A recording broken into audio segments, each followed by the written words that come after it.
ये भुवनेश्वर जाको smart city बोली आम कहूचे एकाम्र कानन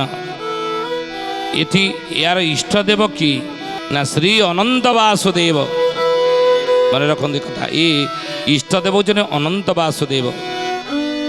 विप्रलिंग भेट एटारे लिंग रही लिंगराज नहीं जमती राधाकृष्णर रासस्थल होची वृंदावन से भली शिव पार्वती रासस्थल कि नाई एकाम्र कानन भुवनेश्वर भगवान शिव एवं शंकर ब्रह्मवैवर्त पुराण लेखा अछि भगवान शिव एवं पार्वती शशागरा मही बुलुथिले केउटी आमे टिके रास करिबा विश्राम करिबा परस्पर भितर कथा टिके हवा से भली निर्जन स्थान सारा संसार कोडी पाइले नाही एइठी तांको निर्जन स्थान बोली लागिला ता होची एकाम्र कानन भुवनेश्वर।